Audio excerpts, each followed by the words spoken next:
Yes, ma'am. Hey, sorry. Hey, I used to work with you a long time ago in 2011. I did town halls in Mississippi, and you came and spoke. So it's good to have you in locally. And the reason you spoke at these town halls was because I was in charge of the Mississippi elections. And so even though you represent us in D.C., you still have power and influence over our local government, our state government, right? And my passion since my earliest memories has always been racial and economic equality. I am extremely fearful for the fate of our state with everything that's happening in terms of the racial and economic equality is just going to be 10 times worse, right? Because it's targeting African-American families and poor people. So that being said, I'm here today, if you would please give me just 1 second, to represent over 125,000 families around the nation to whom I directly speak with via Zoom calls and whatnot, due to federal agency and the state agencies that adhere to them with no oversight, that literally grosses billions of dollars per state via federal uncapped dollars, incentivizes the state agency to illegally destroy our family units, and this agency targets, and I have a master's in statistics, so my facts are accurate, poor black families and steals their children with no due process or reason or oversight. Given the racial targeting and it being a multi-billion-dollar industry, doers, or whatever you want to say, happened to overlook not just this, but when they were, cutting all the funds, didn't do anything about this agency. That despite the fact that this stealing of children is tearing apart the nucleus of our America, which is our family unit, particularly African-American families and their extended families. So, and Mississippi decided recently that being poor alone was enough reason to strip children away from their families and placing them into the foster care system with no due process. And that is far more, that we know for a fact, and foster care families are far more likely to abuse those children in the most grotesque ways possible. With the Medicaid cuts and all those things that are happening, it's going to get so much worse for the state, particularly African American families. And so, is there anything you can do? I just ask you to please influence our state.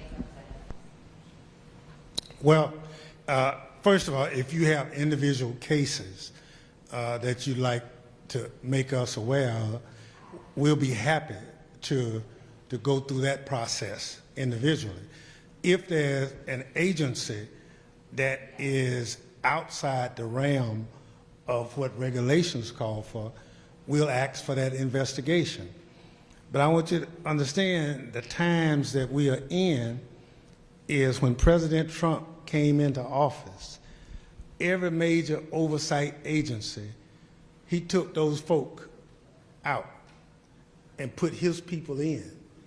So I don't know how much the Fox is going to do with the hen house in that respect. But we still got to make the complaint. And we make the complaints public because it's important that we do that. And so it's important that we hear from people who have individual stories. Some people don't mind going to the mic, but if you just want to talk to us after it's over with, we'd be glad to hear. But we will not step back on advocating for the people of this district. I mean, we'll do it. At some point, we'll have the ditch fixed behind this church, because a building like this should not be subjected to a ditch that's probably 30 feet deep and eroding. But we were fortunate under the Biden-Harris administration to identify some monies that were available for just situations like that, and we were able to. Now, unfortunately, this administration comes in and trying to stop the money. But you were too far along for them to get it. But there are a lot of other communities that are unfortunate they're not this far along. Your pastor and others stayed on the local politician's case. And I compliment him for that, because all we did was gave him the facts, and he ran with it. And so I went out before I came in, and I saw the flags, and they still not moving as fast as we want them to, but we're getting there. So we work with communities. Reverend Ford had a problem at his church. Same problem. It was so bad, a couple of folk, one of the security folk stepped in a hole, and we had to get him out the hole. But we work with it, and that's what we try to do. A lot of those programs are not going to be available under this administration, and that's so unfortunate, because they serve a common good. They serve a common need, but it's not a priority for this administration. And you'll see that as the upcoming budget debate takes place. And so I would encourage you to call your senators and just let them know what your opinion is. Lately, the phone has been on voicemail, but they still need to know you call. I encourage you.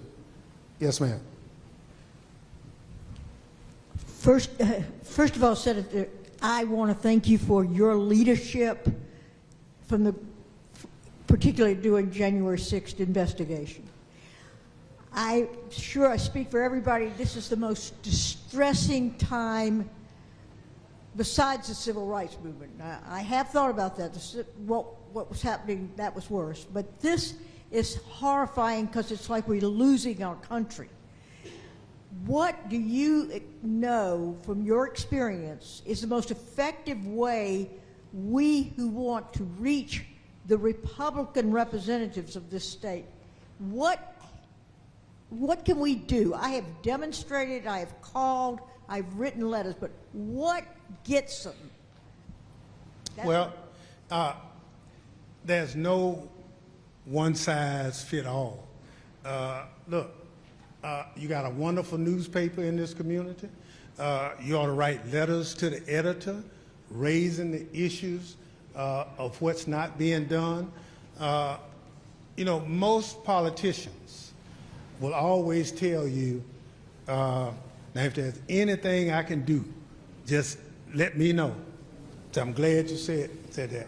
So you need to figure out, either in your church group, in your social group, in your hunting club, or whatever your interests are, pull those people together. Get them on those communication trees. We even got one in our church, Pastor.